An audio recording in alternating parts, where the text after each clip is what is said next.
Hello, hello, hello. Welcome everybody to our second of our semifinals matches, the semifinal on the bottom of the bracket. I'm Oliver here today with Prez BOTW. How you doing today, Prez? I'm doing great. We're here for the semifinals of the March League. Long slog through this one. Oh man, we had so many people in this league. It's good seeing all these players here at the end. Yeah, we were pretty close Yeah, to it'll be a 100, good weren't time. we? We were pretty close to 100, weren't we, for this last Yeah, league? 99 players. Really Oh good. my goodness. Hopefully we'll be able to break it for this April League. So today we have quite a matchup for y'all. We have Antonio with blue-white Omnitell. And then we have Utopia Mycon on Utopia Mycon's favorite brew, blue-white spirits. Kind of the storyline for this final bracket is Utopia Mycon just going through a slog of combo players so far, right? So Yeah. Utopia previously went off and facing his Person of Secrets on Infect and took them down, and now is up against Blue White Omnitell. So we're gonna have to see if Utopia Mycon's able to take it all the way. Yeah, for sure. Antonio here on Blue Eye Omnitell also managed to beat a Blade Breacher deck, which is basically a Stoneblade deck that's also playing Hull Breacher in the main, and that was a super cool matchup to watch as well. So I learned a lot of super sweet tech about playing with Omniscience by watching that match. So Oh, that's definitely go awesome. check it out. I need to go back and check out that YouTube VOD for sure. We're seeing Oh Antonio yeah, do an end of term brainstorm from the looks of it. Doing the beautiful double masters beautiful brainstorm. yeah. No, that was main Oh, phase. that was Oh main gosh. phase. Oh, all right. Yeah. And then just Respect, flooded respect with the strand fetch back. land. So Utopia Mycon's list is very interesting, right? Where it's kind of the standard or the modern spirits package, Yeah. but then also with the addition of lingering souls. And I lied, of course. There is Black Splash, I suppose, for the lingering souls. But lingering souls in there, and then force of wills and brainstorms and wastelands, and that's kind of what it is across the board. So we're Yeah. seeing modern spirits ported into Legacy, essentially. I'd imagine there's Swords to Plowshares as well. Yes, and STPs. That is very true. Yeah. It's been so long since I've played Modern, I keep on forgetting that STP is not in all formats. STP is basically Path, right? I'm joking, Yeah. of course. Looks like we have a brainstorm fired off. Yep. Yeah. Utopia firing Brainstorm back is a with their own good one. brainstorm. Also, those nice theme deck Ice Age or theme deck Cold Snap Brainstorm. Oof. Love those. Gorgeous. Love me those. Yeah. So here's the real question. Who do you think is favored in this game one? We don't I'll be very clear. I do not have much prior experience with blue-white spirits or Esper spirits in Legacy. So Yeah. I'm kind of theory crafting a lot on this matchup. So I got to watch and commentate the quarterfinals of this match, and man, this spirits deck is super cool. Mausoleum Wanderers absolutely insane against combo decks. Absolutely crazy. Because So you it do think basically Utopia? polices their combo. On top of that, second Aether Vial. Ouch. So, for those who don't know, Mausoleum Wanderer is a 1/1 flyer for 1. You can sacrifice it to counter any instant or sorcery spell unless its controller pays X, where X is Mausoleum Wanderer's power. And then it also gets +1/+1 whenever another spirit enters the battlefield. So if you flash in a spirit, or if you use Aether Vial to put spirits in, you can increase the amount of mana that they have to pay whenever you sacrifice this counter spell. It's just better Curse Catcher, right? On so many levels. Curse Catcher. Exactly. 3, here we go. I imagine this is going to... Oh, Teferi. Oh, Jamming the Teferi. So, of course, Teferi does not actually stop these Aether Vials in any way. However, no, it is good that it turns off forces. Reset them. You can't bounce to reset them. Oh, that's very true. I wonder if we'll see it on downtick on this Aether Vial that's on 1. I imagine we would if this Teferi resolves. At the same time, though, if that happens, that opens up the having the Teferi just die to a Mausoleum Wanderer that is flashed in response. That is true. Yeah, that is actually a very good point, because if this is literally just downtick on the Aether Vial on 1, and then response activated, yeah, it is a downtick. Yeah, let's see what happens. Activation, are we going to see the Wanderer come in? Let's go, Mausoleum Wanderer. Yeah! Get All there! Right. This feels like a good trade on Utopia Mycon's side for sure. Absolutely. With the second vial already in play, it's really just delaying a single vial turn as opposed to more. Really, Antonio's just drawing a card and losing the Teferi. Yeah. Now, of note, though, Utopia Mycon is kind of choked in terms of what spells can be cast when, until this Teferi dies. Crunch. Well, it's dead. We don't Yeah, gotta worry about that no more. that was short lived. Of course, there could be more Teferis coming down. Antonio is rocking the full 4 Teferis, so there definitely is the risk of more coming down. Yeah, exactly. So here we go. We got the Aether Vial in, and then passing back. So that was an unfortunate setup there. I hope that card that Antonio got was. Yeah, at the same time, it did have some value because Utopia isn't hitting any more land drops, so he very much isn't going to be able to get out any of like the Skyclave apparitions, the Drogsoul Captains, the Spell Quellers until those vials hit 3 from the looks of it, unless he chains a land off the top. Yeah. Um, And so there, of I get there note, is some value. Skyclave Apparition being on-tribed for this is disgusting. That is true. It does have creature types. Who would have guessed? Yeah. It's not just a good white card. Another Teferi number Teferi. 2. Of All note, right. Mausoleum Wanderer not able to. Lotus Petal. What do we do here? Do you bounce the vial again? Do you bounce the Mausoleum Wanderer? That doesn't do anything. Do you just Honestly, up? I think you just uptick. Yeah. I could be wrong, but okay. So we're actually going to pay the 3 life here off of Seagate Reborn. Yeah, uptick. Okay. So there's probably going to be a Ponder or a Preordain coming at instant speed here at some point. Or Antonio's just trying to set up for show and Oh, tell the no. following turn. Oh no. Of note too, Mausoleum Wanderer is actually able to spells. Oh, that's true. Mausoleum Wanderer sacrifices is a way to deal with this. However, at the moment, unless there is a flashed in other spirit, Antonio will be able to resolve a show and tell because he will have 2 extra mana up, right? Yeah. Through the That Lotus being Petal said, and the though, there's lands. also an Aether Vial on 1 and an Aether 2. Crunching in for 2. Do you send this to Teferi or upstairs? Depends on my game plan. Oh. I honestly would. Oh. I like this a lot. Oh, yep. That's really good. And with it being a Supreme Phantom, this actually kills the Teferi. Oh, yeah, that's an attack for 6 right now. And now Show and Tell is not going to be able to resolve because you can tax it for 4 off of these 2 Mausoleum Wanderers. Yeah. You are not kidding. Mausoleum Wanderer is definitely the most impressive card that we have seen so far out of the Spirits list. Oh, yeah. So we're going to see looks like an Instep Impulse there. Pretty good. All right, and now the vials are definitely unlocked. So we are going to have now you have to play around Spell Queller. You also have to be afraid of Drogsoul Captain coming down and Skyclave Apparition to a far lesser extent, right? The only thing that Skyclave can actually really hit is a Teferi, or that technically Vencers. But a lot of power here on the board. Activate Skyclave or activate Vial on 3. We've seen Drogskull. Yep. This is a Drogskull Captain. 10. This is also super bad. Because this also means that Antonio can't bounce in. So we're going to see 2, 4, 10. 8. Yeah, 10. This is a lot of damage. Down to 6. This is a Cunning Wish. So do you throw 4 damage away here to counter this? No.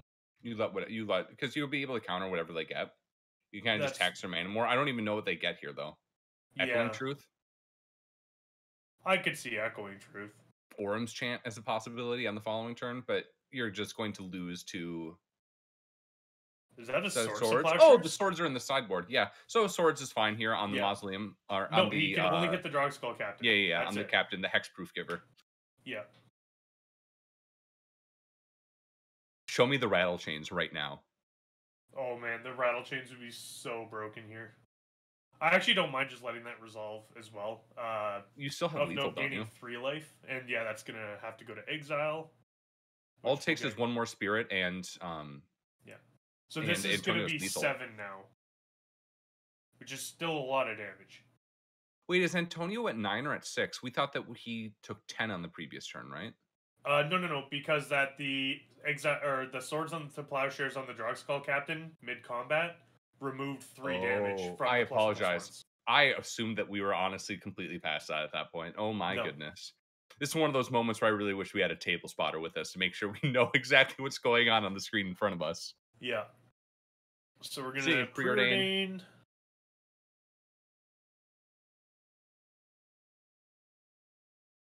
Again, I really don't know how we're going to be able to get through this on Antonio's side, right? Yeah. Where Looked our like that only was way of bottom draw. yeah, another cantrip coming. Ponder. Seeing those beautiful full art Steve Argyle ponders. Yeah, I like that card. Of note here too, hilariously, the creature base of Utopia Mycon's deck is not that expensive to try and foil out because a lot of those cards have been printed in the past couple years. They're all technically Pioneer cards with the exception of Drogskull Captain, so... Yeah, right. I'm actually just looking at this list a little bit more. Ironically enough, I believe the Mausoleum Wanderers are the most expensive foil cards out of this creature base, besides potentially Skyclaves, but I'm not so sure about that one. Yeah. Mausoleum Wanderer is a hell of a card, though. So let's see. Again, additional Lord is lethal at this exact moment. Yeah.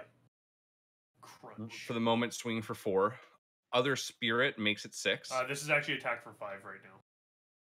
Oh, that's all right. It's for 5, isn't it? Yeah. Fetch land down to 8. That's a big deal because you're kind of dancing with death here. So we're going to fetch up Basic Island and then tap 3. And what are we casting here? It has to be another Cunning Wish, right? I would imagine so, but I don't really know how that would help you. Unless you're impulsing and floating the one other mana just for the sake of it. Could be. But again, that's just kind of spinning your wheels. Oh, he already cast the Cunning Wish. Okay. Wait, what happened there? Did he just take it and then go to end step?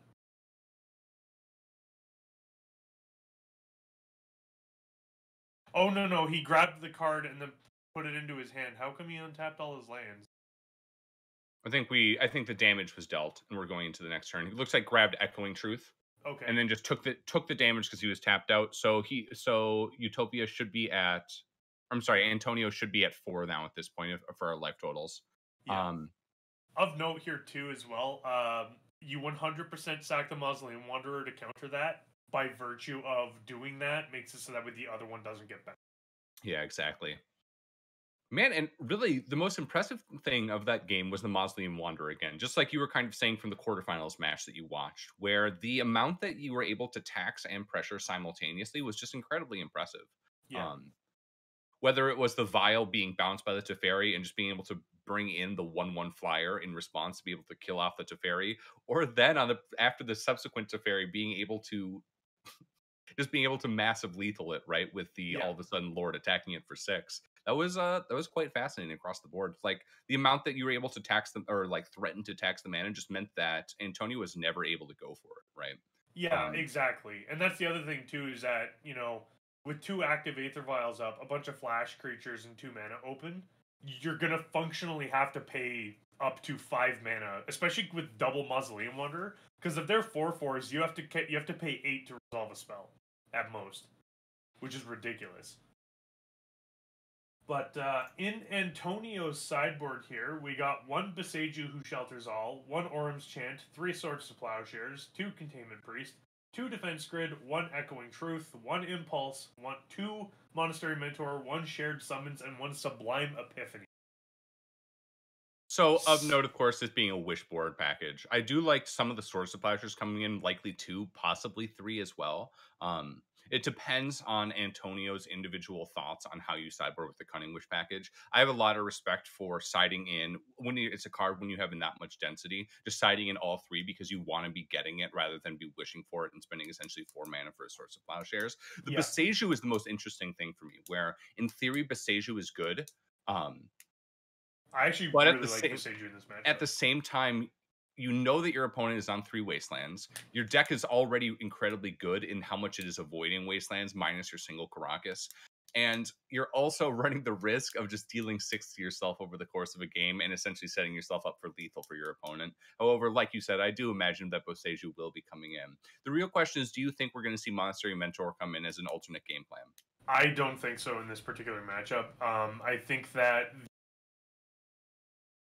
Utopia's deck goes too wide for Monastery Mentor to be effective. Yeah. What do you think about Defense Grid? I actually really like Defense Grid here, largely because that it hits creatures as well, all the flash creatures. So your Spell Quellers, your Rattle Chains, stuff like that. It actually stops them from being cast. On top of that, it also stops Force Will. So Yeah. I actually really do like Defense Grid in this. Yeah, for me, it's all about how many times have we talked about this? It's all about the cards that you're able to take out. I do kind of like the idea of taking out the Lotus Petals here. Um, I'm not sure if the Vencers are actually that necessary. You could probably go down at least one there. But then it's all about what other cards you feel comfortable cutting. There's possible cutting a Teferi, possibly cutting down a single Impulse. Yeah, But it's the idea of bringing in 6 cards is a little bit hard when I look at this list, right? yeah. Um, Also, you're based on going to what I naturally. saw last quarterfinal, absolutely would I never cut Venser in this deck ever. Okay. Well, see, and that's just it then. The idea of being able to find 6 sideboard slots is really hard when at a certain point you're just taking your own cantrips and then Yeah, removing your own ability to find your show of tells effectively, right? yeah, Or show and tells effectively. So let's jump on over to Utopia Mycon's list. So we see a single disenchant, 2 Oath of Ghouls. spicy. For those who do not know, that is an enchantment for 1 generic and 1 black. That during each player's upkeep, if there are more creature cards in that player's graveyard than in target opponent's graveyard, the player may return a creature card from his or her graveyard to his or her hand. Um, Essentially, this is really good if you're thinking that you're going to be going up against a bunch of removal, and namely not swords removal. I can't imagine we're going to be seeing this come in. No. 2 Remorseful Clerics, 2 Fairy Macabres, 1 Force Negation, 2 Plague Engineers, 2 Teferi Time Ravelers, 1 Mindbreak Trap, and the spiciest of cards, 2 Oppositions. Prez, what are you liking in this? So in this particular matchup, I actually really like the Teferi Time Raveler, largely because that it shuts off the ability to instant speed cast stuff. The other thing too is that if you can somehow manage to resolve it, or if you have it in play when someone show and tells, provided that they can't just go off the same turn and they have to pass, you can just bounce it back to hand, which is really good. I just also think that Teferi is just super, super powerful against this particular type of deck. I really like Force of Negation as well, just because that you absolutely have to counter the. Other than that, Disenchant's very, very good hitting Omniscience while it's on the stack. You know, if you just cast Cunning Wish as your last card in hand, you can disenchant the Omniscience in response. Yeah, for me, it's again all about the cards that we can take out. I like taking out Lingering Souls, so that's 3 slots that we have open for cards. I do think you want to be keeping in the Rattle Chains just because they are aiding you in applying pressure while at the same time able for you to kind of play around to fairy bounces and playing around Yeah, their Swords of Plowshares. Especially once again because open deck lists, you are expecting a certain amount of swords to be coming in, and you just want to be deploying pressure as much as possible. That yeah, said, Swords of Plowshares feels pretty bad. You can get rid of those swords. So that's a good 7 yeah. cards that you have to take out, in my opinion. Shacklegeist is actually also going to be super good in this matchup as well because Shacklegeist can keep Emrakul down functionally forever unless there's a Karakas involved. That is very true. That is very, very true. Yeah, Shacklegeist also MVP last time. I, I can only imagine. So again, we're looking like we do have a full 7 slots that we would be able to bring in. If you don't want to use all 7, I imagine that you keep in 1 or 2 Lingering Souls. But yeah, I like what you were saying overall for your sideboard cards. I think that there is some possibility of bringing in Mindbreak Trap, depending on how much you like that over Lingering Souls for a counterspell battle. But the issue with the 4 Teferi Time Ravelers out of your opponent's sideboard, I think, is kind of the biggest detriment against bringing that in over a Lingering Souls. But anyway, are both players keeping 7 here? Looks like it. And we also Fantastic. saw Antonio start off with a preordained top. So Ooh, that is a good sign for Antonio. We got exactly what we want there. ooh, And the scariest 1 drop out of the Spirits list, as we have learned, the Mausoleum Wanderer comes down. turn 1, yeah. There's a brainstorm. So this brainstorm is main phase. Yep. Not confused about this one at all, like last game, because of course we No. had the turn 1 preordained. It was impossible for him to turn Brainstorm there. Yeah. So we're gonna Prismatic Vista for an island into another ponder. So we are just tripping. Digging away here. Yeah. And again, I gotta say, my favorite thing about these blue-white Omnitell lists is just how much they're able to play basics, and just never have to worry about Wasteland. Yeah. Actually, that's an interesting thought. I know that in the way that I approach certain matchups, a lot of times I board out Wastelands. But again, those are in specifically decks that are like low CMC decks, like Delver or Infect, right? Do you think there's any possibility that Utopia sided out Wastelands here? I can't imagine over the Lingering Souls or Swords, to be honest. I honestly wouldn't, given that this is open deck list. And the other thing of note, there are also 4 copies of Seagate Restoration, so there's actually an additional 4 potential non-basic lands in there. That is true. Although that's hardly the card that you want to be wastelanding, right? It could be. In It's terms of still only if you're trying to keep the total amount of mana down for some reason, like setting up for a Mausoleum Wanderer activation the next turn to lock out your opponent to be able to combo off on the next subsequent turn. I yeah. do think that with knowing about the Boseiju, it's a lot less likely, of course, that you would be boarding out the Wastelands. And Yeah. also with this list, of course, you have so many 3 CMC cards and 2 CMC cards with a generic in their cost that Wasteland actually does have a little bit more play than in these decks that I always think about boarding out Wasteland in. Yeah. Uh yeah, it's I don't know. I'm not a fan of boarding out Wasteland in this matchup myself, but especially given that you know that the Omniscience deck is functionally going to try and win by having a Karakas out in the forever. Oh, that is true as well. So And we see the Shacklegeist dispense keeps that here. down. The And defense or so the defense grid is coming in. Thank yeah. you, thank you. This is exactly what we want to see out of Antonio, being able to set up for. Oh, I guess because we have 2 Mausoleum Wanderers. If Lord comes down, defense grid really isn't doing too much for us. However, with land drop and Lotus Petal, we would be able to show and tell through this on the subsequent turn, as long as the Lord isn't the exact thing that comes down on Utopia Mycon's side. Yeah. So it looks like Mycon just getting another explanation there on how defense grid works exactly. Still in the upkeep here, we can still see the dice on top of the library there. And yeah, pro tip, leave the dice on top of your library so that So you do dice not doing forget. oh right, upkeep. Cavern of Souls. This is a good one. So, of note, another thing that a Lord does here is it constantly increases the amount of mana that you have to pay if you sacrifice one of the monsters. Yeah, and that's exactly what I was referencing on the previous turn, where exactly Lord here is the card that Ooh. that is very good as well. Yeah. We do see that Teferi's coming in over the Swords and Lingering Souls, most likely. If this And resolves, I 100% see down ticking on the defense grid here. I like that as well. Just put the fear in them a little bit more. You don't have to worry about this Teferi disappearing at all to any combat damage. So you get to draw a card and most likely time lock them, because Antonio will go ahead and just redeploy the defense grid. Yeah. Looks Well, like of Utopia's note here tanking just a too, bit. it also means that if you actually have a counter spell, oh, he's returning that to hand. Oh goodness, Oh, that's interesting. this is cool. Oh, this is some really amazing tech, actually, because now like we were talking about how you had the possibility of doing land, Lotus Petal, and show and telling through the 2 Mausoleum Wanderers. Now that was impossible because Utopia would be able to vial in the other Wanderer, bring the other one up in 1 power level, and then be able to tax for 3 instead. I Yeah. like this. This is a heads up play. This is super cool. Brainstorm. Just digging deep. I'm not gonna lie, this league playoffs, Teferi's a messed up Magic card. Yes, it turns out that static is pretty amazing. Just got to make sure you have creatures to Yeah. pressure it down, you know? Actually, the thing that's impressed me more than anything else, what people have been down ticking with it and what it's been doing. So I really like this bringing it back in anyway, just because this will allow you to apply more pressure.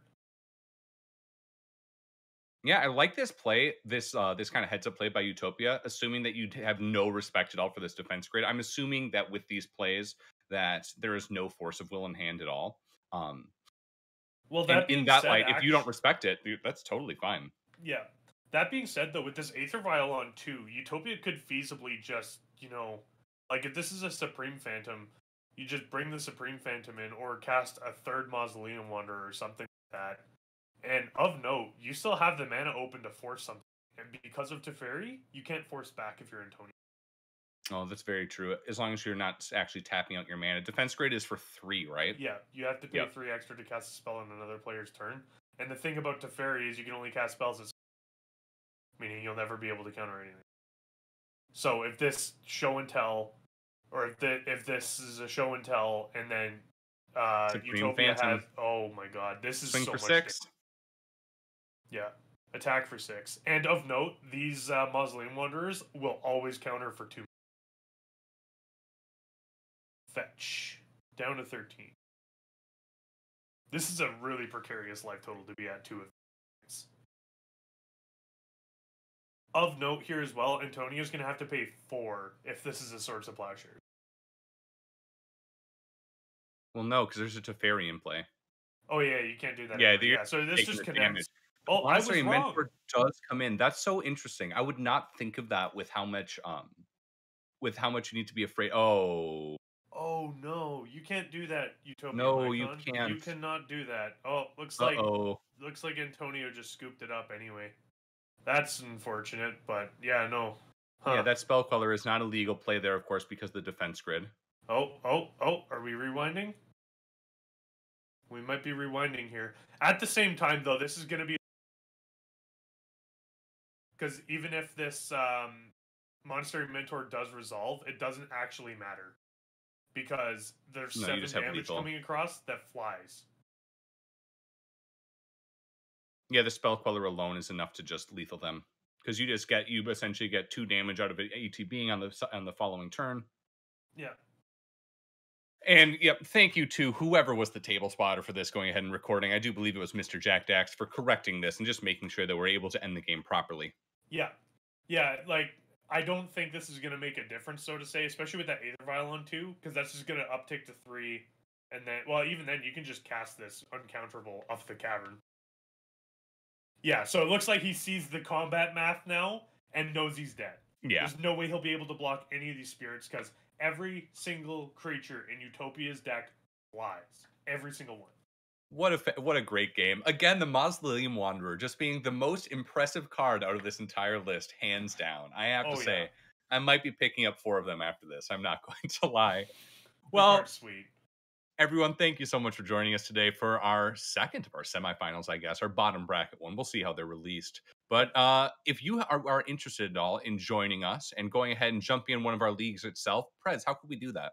So there will be a link to our Discord in the description of this YouTube video. If you click there, you'll be able to get a link to join up with the MTG Paper Legacy Discord. We have Magic firing all day, every day, all over the world, over 2,300 members in it. Monthly leagues fire every month. The next league, April, will be starting on April 6th, so make sure you join and sign up before then. And then from there, you'll be able to play in the league. This March league had 99 players, which is impressive and kind of scary, actually, but we'll figure it out. So, yeah, no, it's definitely a good time, though. Would definitely recommend checking it out, playing some Magic here. We all have fancy cardboard, and we'd all love to play it, so this is a good, safe way to do it that you can from your house. So, yeah. Ain't that the truth? Well, for all of us here at the MTG Paper Legacy Discord, we hope you have a fantastic rest of your day. Check out the rest of our content to see the rest of this final league bracket, and let us be your local meta. Have a good one, everybody.